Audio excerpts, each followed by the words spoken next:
السلام عليكم يا حبايبي، يا رب تكونوا كلكم بخير وبصحة وسعادة وهنا. مواضيع كتير بحب اتكلم فيها عن حياتنا، والمواضيع دي بتكون من الواقع. فأي موضوع انا بتكلم فيه بكون انا مريت بيه بتجربة شخصية، زي الموضوع اللي انا هحكي لكم عليه النهارده ومحتاجة ارائكم. انا اصلا كنت نازلة رايحة مشوار، فطبيعي انا باخد المواصلة اللي عندنا هي مواصلة الميكروباص. فركبت الميكروباص. وكان بيحمل على الطريق، فحمل انا كنت موجوده انا لوحدي ومعانا اتنين تانيين. فحمل راجل وراح محمل على الطريق اتنين كمان، يعني بقى احنا كده بقينا كام؟ يعني 5 رجاله وانا الوحيده ست. والسواق طبعا. فاحنا ماشيين على الطريق، ففي ميكروباص كان جاي جنبنا كده، هو بيزنق على الميكروباص التاني وكده. قلت يمكن ايه اصحاب بيهزروا على بعض مع بعض كده. دي حاجة احنا متعودين عليها على فكرة، يعني احنا بنشوفهم على الطريق طالعين كده ايه ما شاء الله، بيجروا في الطريق وبيزنقوا على بعض وبيلعبوا مع بعض وعادي، مش مهم الناس اللي راكبة معاهم. المهم زنق عليه، فالتاني جري بسرعة وجري منه، فهو برضو جه تاني وزنق عليه، وخلاص بقى بيزنق داخلين في الرصيف، يعني كده كده هنروح في حادثة والله اعلم كان ممكن يحصل ايه. فانا قاعدة اتخضيت، فقلت له لو سمحت وقف الميكروباص دوت. شوفوا عايز ايه، لان كده مش هينفع، انت كده يعني هنعمل حادثه على الطريق وهو في ايه بالظبط. فما كنتش مستوعبه بصراحه ايه اللي بيحصل. فراح وقف. راح التاني السواق اللي في الميكروباص التاني راح جاي يجري، راح شده من قلب الميكروباص نزله، عايز يضربه. فبقول له ايه اللي انت بتعمله ده؟ ايه البلطجه اللي احنا فيها دي؟ فراح قال لي انزلوا انزلوا اركبوا الميكروباص التاني. قلت له لا ننزل ايه، والله ما هنزل. فقال لي لا هتنزل. قلت له طب والله ما هنزل، وحلفت يمين ثلاثه ان انا مش هنزل. اتاريه هو بيقول له ايه، انت بتركب الناس دي من على الطريق وده مش دورك، والناس دي لازم تنزل. كانوا كام؟ كانوا نفرين، النفرين دول بكام؟ ب20 جنيه. بيتخانقوا على الطريق، والناس اللي معانا واللي معاه هو كمان على الطريق، مش مهم الناس دي يحصل لها ايه، اهم حاجه ال20 جنيه اللي هو بيدور عليها. فقلت له والله يمين على يمينك مش هننزل، وايه الاسلوب البلطجه اللي احنا بقينا فيه دوت. فقال لي اسكت انت. قلت له نهارك ابيض بتقول لي انا اسكت انت؟ طيب رحت مطلعه التليفون من شنطتي، وقعدت عملت نفسي ان انا ايه هتصل بحد. قلت له طب بقى لو شاطر خليك بقى واقف، وانا بقى هتصل بيهم دلوقتي وهخليهم يجوا لك. انا ما اعرفش هم مين اللي هيجوا له ولا مين اللي هتصل بيهم، بس انا قلت له كده. وعملت نفسي فعلا ان انا بدور على الارقام. قلت له طب خليك بقى واقف وكده. فمسكت الموبايل بقى وخلاص، يعني هتصل باي حد، ورغم ان انا معايا ارقام ناس، بس ما فيش حد بيقف جنب حد ويسمعوا نصيحتي انا. المهم ما علينا. رحت عملت نفسي ان انا ايه هكلم حد، راح زق السواق وقال له ايه اقعد انت بقى، ما هياك اشوفك هنا على الطريق وتيت تيت تيت. راح قاعد بقى يقول له كلام ويشتمه. قال له لقيتك تاني انا هعمل وهعمل وهعمل، وكاننا يعني فوضى كده، يعني فوضى، وكل واحد عايز يعمل حاجه بيعملها. يعني اهم حاجه طلعت من الموضوع ده ان هو مشي وارتحنا منه. لكن يعني عايزه اتكلم على نقطتين. هو معقول مفيش امان كده لينا ان احنا يعني ناخد حقنا على الطريق؟ يعني هي فين الامان اللي احنا فيه؟ دي حاجه. الحاجه التانية، يعني شفت سلبيه من الرجاله. يعني انا يا ست كنت بتكلم وبزعق للراجل ده وبقول له سيبه، هياك انت تيجي جنبه ولا تضربه وانا بقى هتصرف معاك. لقيت كلهم قاعدين ساكتين، مفيش راجل فيهم اتكلم، وانا بقى اللي ايه اللي فيهم اللي عماله اتكلم، وكأن انا بقى ايه الزعيمه. طب هو ينفع الكلام دوت؟ هو ينفع ان يبقى الرجاله تبقى قاعده شايفه مواقف زي دي وما تتحركش وتتكلم؟ انا مستغربه بصراحه، وما اعرفش فين الامن والامان ان الواحد ينزل طريق زي دوت ويحصل حاجه على زي كده. ولو كنا رحنا في حادثه كان هيتقال ايه؟ السواق ده تلاقيه شارب حاجه. ما يعرفوش بقى الحقيقه ايه اللي حصلت على الطريق، او احنا حصل لنا ايه. المهم عدينا الموقف دوت وكده.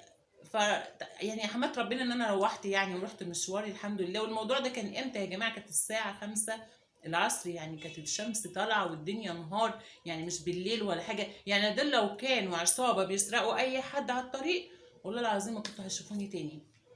ودي حقيقه والله. يعني انا الواحد بيتشاهد لما بينزل المشوار، بتشاهد ان انا روحت البيت سليمه من الواحد بيشوفه على الطريق، من سرعه جنونيه، من ناس مش بتحترم القانون، من ناس مش بتحترم الناس ارواح الناس اللي معاها، وكاننا احنا عندهم يعني طز فينا. تمام، ما علينا. طبعا أنا حكيت لكم على حكايه جسر السويس، وطريق جسر السويس طريق الموت. يعني قبل ما تتعمل الاشاره اللي كان محطوطه ديت انا اتكلمت عنها، لان كان طريق الموت فعلا. احنا يعني بنعمل كباري كتير وطرق واسعه، يعني محتاجه ماراثون، يعني ماراثون الناس تجري عشان تعرف تمشي. وقلت لكم وحكيت لكم عن الازعاج اللي بيحصل للناس اللي هي اللي معاهم موتوسيكلات، عاملين شكمانات غريبه. الصوت صعب صعب والله العظيم. ساعة الفجرية تقوم من أحلى نومة إن إيه اللي بيحصل ده، تبقى مخضوض. ودي مش أول مرة، ده كل يوم يا جماعة بتحصل الموضوع دوت. ويعني أنا مش عايزة أتكلم، أقول اشمعنى أنا اللي هتكلم، هو مش معنى أنا اللي هتكلم، يمكن حد غيري يتكلم. مفيش حد بيتكلم، تمام. مفيش حد يعني بيلتزم حكايه الازعاج اللي احنا شايفينه دوت في كل شوارع مصر. كل اللي ماشي معاه عربيه ولا موتوسيكل ولا ماشي عمال يعمل صوت صوت صوت، والناس مش عارفه تنام.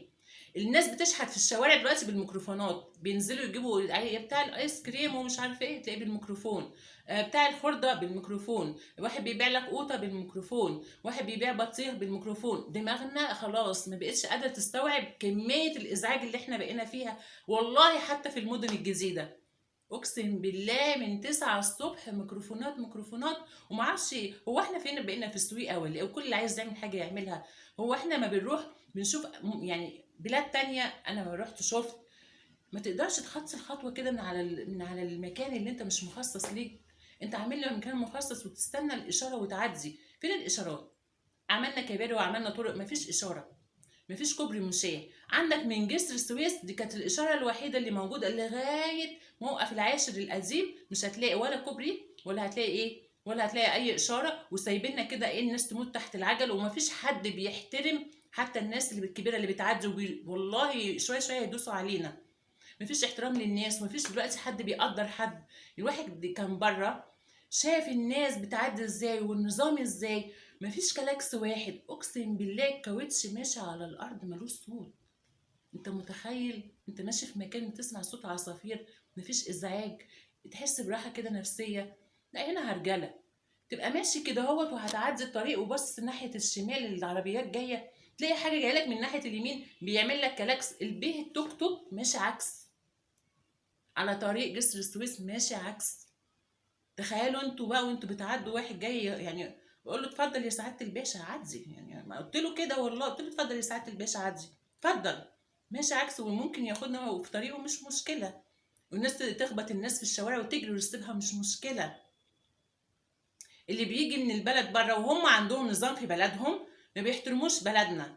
تفحيط وخمسات وايه، واخدين راحتهم ويجروا هنا ويروحوا هنا يعني باكتر سرعه ليهم. واحنا ببلدهم لما بنكون نازلين لو عملت اي غلطه ببصمه العين بيجيبونا يقول لك ادفعوا، وبندفع لان احنا لازم نحترم البلد اللي ليها قانون. ايوه ما كنت قانون تعمل لهم قانون بنحترمه، لكن هما بيجوا هنا اهوت ما فيش قانون فواخدين راحتهم على الاخر. ومش مشكله بقى الناس، كل اللي عايز بيعمل حاجه هنا في البلد بيعملها. اللي عايز يقعد في الشارع يفرش له يعمل له سوبر ماركت على في الطريق كده على الرصيف بيعمل. هتلاقي كل واحد قاعد فارش فرشه فرشه فرشه وعاوزين راحتهم على الاخر. الف مسكن دي يمكن عشان انا بقول المكان ده اللي انا بروحه يعني وبشوف الدنيا فيها ايه. ما بعرفش اعدي اول حاجه، تاني حاجه السويقه هناك. لكن هقول نصبر لان فعلا في مكان جراج هناك بيتعمل، وان شاء الله ما نلاقيش السويقه اللي احنا بنشوفها ديت وتتعدل وهتبقى احسن. لكن في طرق تانية يعني استحاله التعديه فيها، استحاله ان انت تعرف كمواطن ان انت يعني حتى تمشي. انا ببقى نازله من البيت بقول ربنا يستر هعدي الشارع ده ازاي. شوف بفكر في ايه، اقسم بالله بفكر انا قبل ما انزل الرباحه المكان بقول انا هعدي ازاي، طب انا همشي ازاي. والله العظيم ده حقيقي، والله العظيم انا زي ما بقول لكم كده بخاف ان انا اعدي باي طريق، لان الموضوع بقى صعب.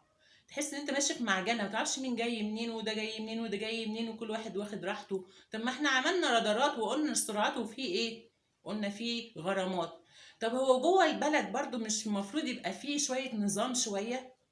يبقى فيه اشاره مرور وبنحترم اشاره المرور على فكره. يعني لو عندي اشاره المرور هحترمها وهعدي، واللي ما يحترمش اشاره المرور ياخد غرامه حتى لو بني ادم ماشي على رجليه. ما احنا ما بيمسكوناش هناك في اي بلد، لكن وانت طالع من المطار خدوا بصمه عينيك خلاص انت سجل عليك مخالفه وبتدفعها. ولو مواطن تاني من المواطنين اللي هم في بلدهم لا بيبقى ليهم هم الفيزا بيخصموا منها اي مخالفه ليهم هم عملوها. النظام حلو على فكره، واحنا عملنا طرق وكباري. طب وبعدين يعني احنا شفنا ناس ماتت على الطريق.